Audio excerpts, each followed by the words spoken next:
Today I'm going to show you how to easily install this hydraulic brake on your Razor Crazy Cart XL and DXL. A link to the product is above and also in the description. So without further ado, let's get started on the install. This is everything that comes with the kit. You get a pre-bled hydraulic brake lever with the caliper. You get the disc that's mounted to a half a hub. You get these 3 brackets, 4 screws, 2 nuts, and 4 spacers. Make sure that you buy the right brake kit from Crazy Carts, as there's a separate model for the DXL and the XL. So without further ado, let's get started on the install. First thing we want to do is remove the various bolts and fasteners that retain this plastic cover that exposes the motor. And by doing so, this part easily comes off, and then that exposes the motor and the wheel. To remove the wheel, you'll need 2 16mm wrenches.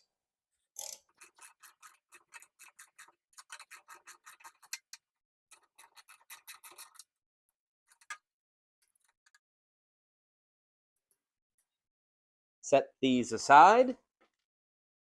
Then you'll want to just pull the axle out. But take note where your spacers are here. You may have to roll this up like this.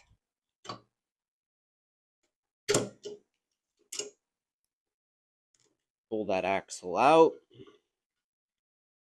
Keep the spacers here. Then remove the chain.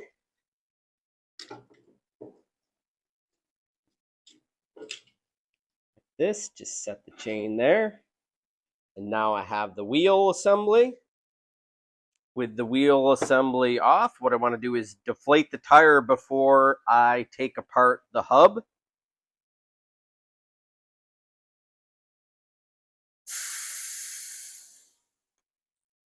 Now, if you have a solid tire, obviously you wouldn't need to do this. And remove these 3 screws.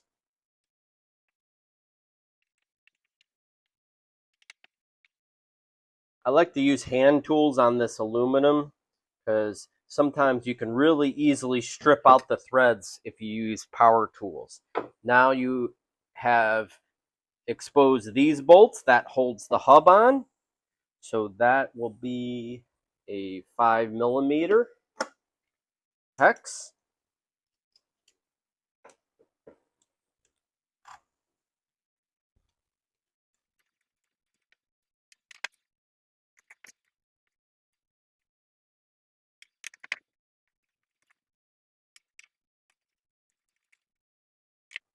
Okay, there we have it. Now make sure you retain this spacer piece or axle piece.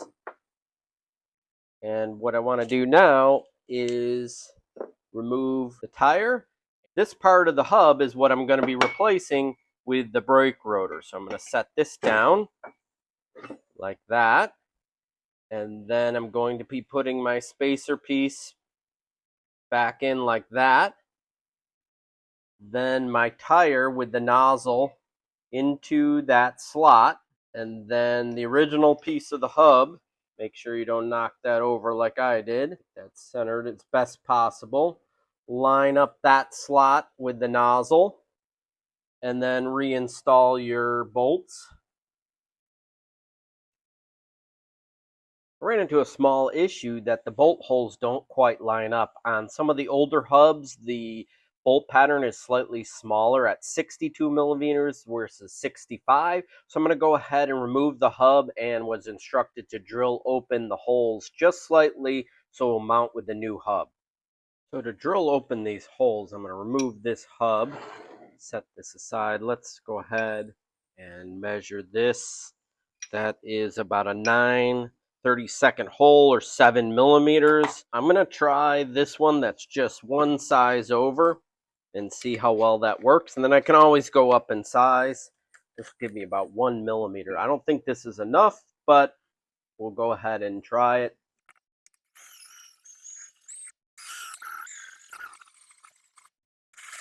Okay, move over to another hole. It does get hot. Might help putting a little oil on that.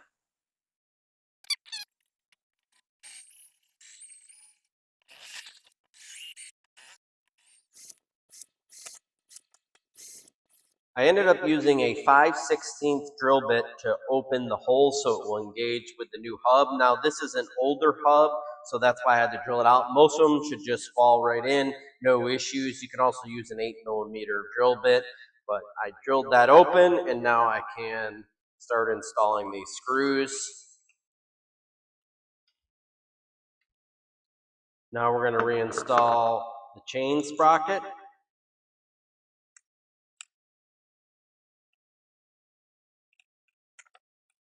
All right, I'm going to inflate the tire. 45 PSI is where I like to put it.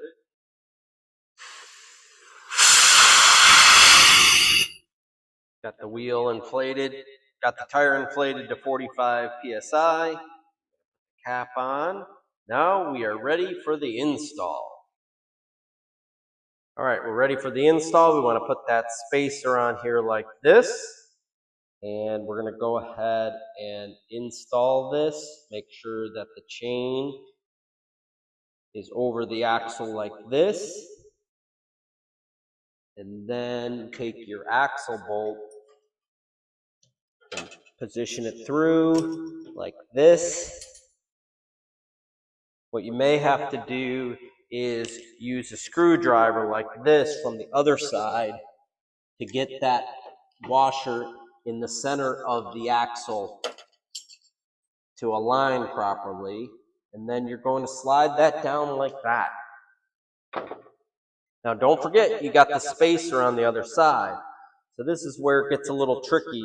So now I got to move over here and get that spacer positioned in there.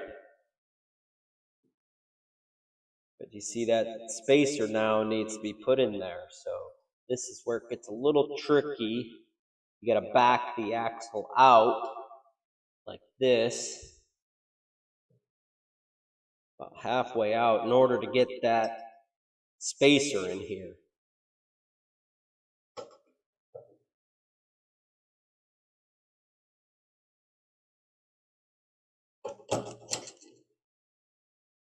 There we have it.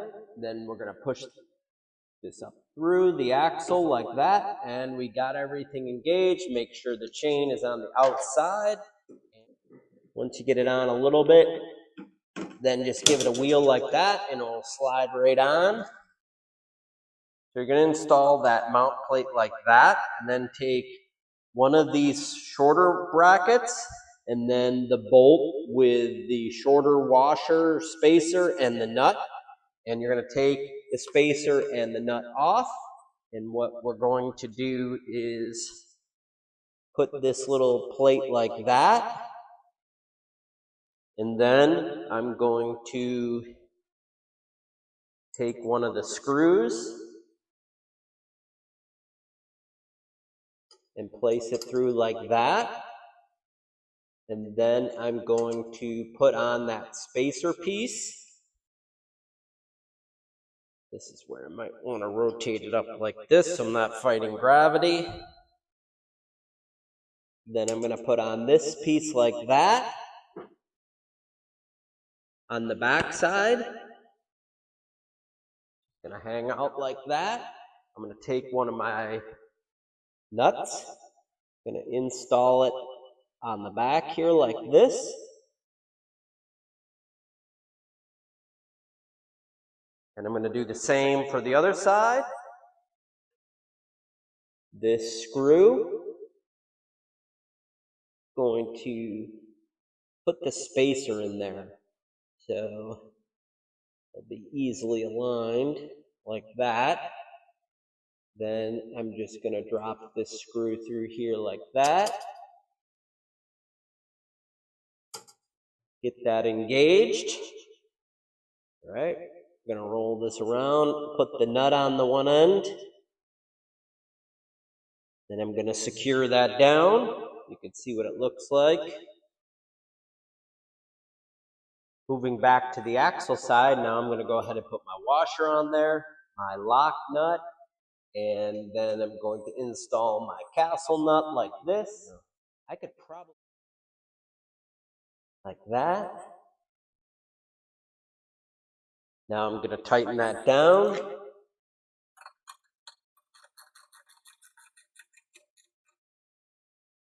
Now with a 5mm hex and a 10mm wrench, I'm going to go ahead and tighten those other bolts down.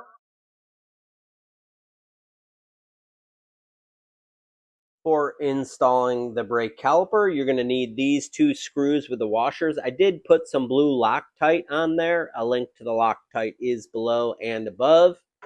And what we want to do is install the caliper on the rotor. You're going to pull this clip out, and you're going to see the gap in the brake pads. And what we want to do is bring this in here like that. Get it situated onto the rotor like this. And then you want to line up the holes between the bracket like this. Then put that spacer in there like this. And then line up the threaded holes on the bracket. Got one. I'm just going to put everything finger tight and make sure that you leave the bolts loose on the bracket. Also, we'll come back and do the alignment as one of the final things. And on this side, I'm going to put this spacer in here like this. And then I'm going to move the bracket down like that, get it aligned, and now I'm going to thread this on like this.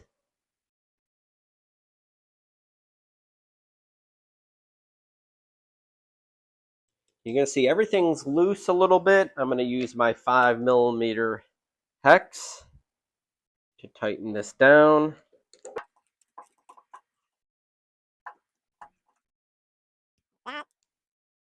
Here.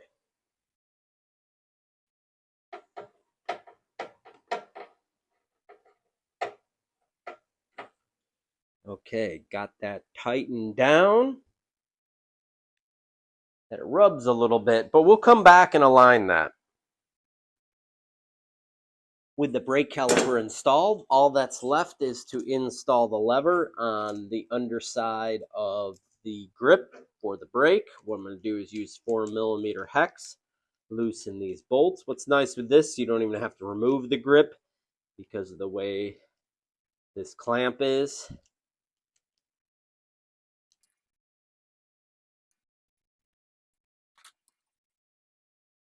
Before installing this, I want to make sure that it's routed appropriately. So I like having the hydraulic cable behind here like this. So it'll be out of my way. And then it will come up like this. I'm going to put some of it underneath here, but that way it's to the outside and isn't hitting my leg. I'm going to position that like this.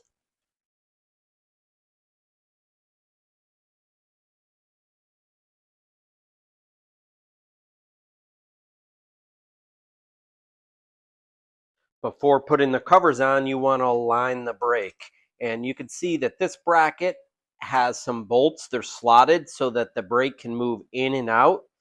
And you can get the proper adjustment so the pads don't drag on the rotor. In order to do so, what you're going to do is reach up for the lever, and it's going to engage the caliper on the rotor. Once it's engaged, keep holding, and then what you want to do is tighten the bolts here, and the caliper will be centered on the rotor.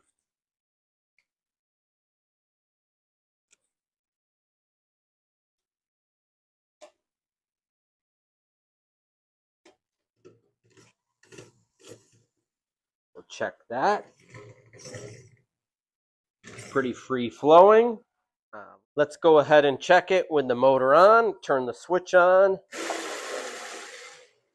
All right, it's not dragging. Let's get it full speed. Wow, that stops quick. Nice, this is exactly what I needed. So I'm gonna go ahead and secure those hydraulic cables. I'm gonna take it for a test ride before I put the cover on. What you wanna do is prevent it from pinching. Looks pretty good. that. It's pretty free flowing. It's not getting caught on anything all the way over. I come this way and it's pretty free, so I think that's pretty good. I was thinking about securing it right here, the cable, so it wouldn't rub on the motor. I'll go ahead and do so. I can always remove it. Let's see what that does. Go all the way over. Looks good. Go over like that. Looks good. That's where I put the zip tie on, like this. Gives me that flexibility. This is nice and loose here, this cable wrap that I have, and this allows it to move when I rotate it around. So I'm going to go ahead, tighten that up, tighten this up, trim them up. Got the brake installed. Let's take it for a little whirl and see how it does. So let's get on it.